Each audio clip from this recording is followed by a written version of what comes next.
Hi, Diana Debbie here from An Ageless Life, and just wanting to wish you Happy New Year and ask you, how are those New Year's resolutions going?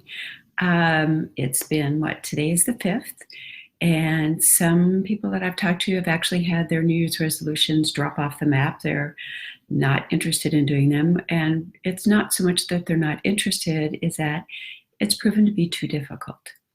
And they've set very aggressive goals as to what they wanted to do and find it too hard to implement.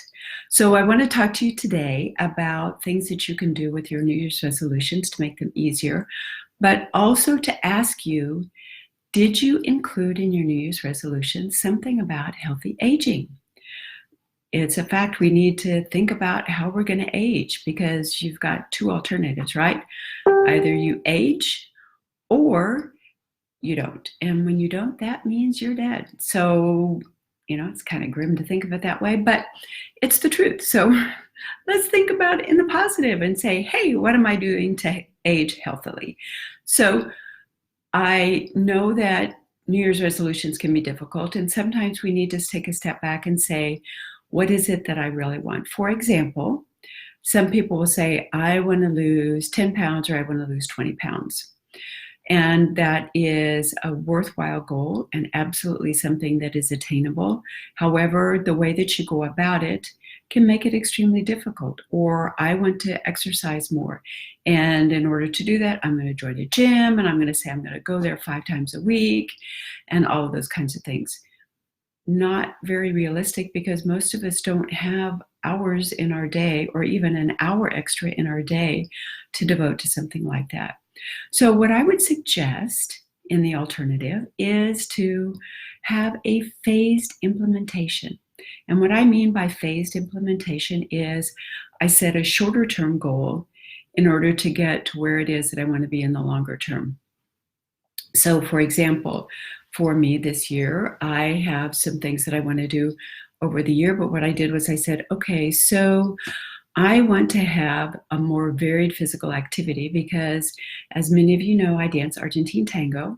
I also take ballet lessons, but I think that it'll do my body a lot of good if I start to incorporate some other kinds of movement in.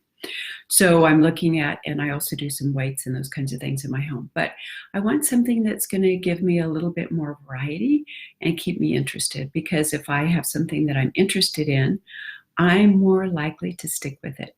So my goal for the first 6 weeks of this year is to figure out what it is that I'm going to like to do. I have lots of options, and I think the one that I'm going to settle on is doing Kung Fu. I have a friend who does it. He loves it. He's done it for many years. He has a great group. So my phase 1 is to say, find the activity and then figure out how to schedule it in. So for the month of January, that's exactly what I'm doing. I've got to move things around. I've got to figure out how this is going to work. And then come February 1st, I'm going to be ready to implement, and I will be committed, and I'm going to be so much more successful at it. So again, I ask you, what is your goal? For example, if your goal is weight loss, maybe starting out with, I'm going to eat healthy first. Maybe for the first quarter of this year, I'm going to figure out how to eat healthy. And then once I'm eating healthy, then I can figure out what other things that I can do.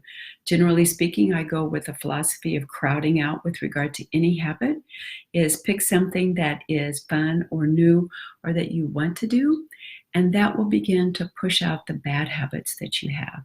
So anyway, that's it for today. I'll add some more tips as we go on during the week and explore a little bit more of the crowding out philosophy and the phased implementation. So hope you all are doing well. It is windy and going to be chilly in Minnesota. So that's it for today. Thanks. Bye-bye.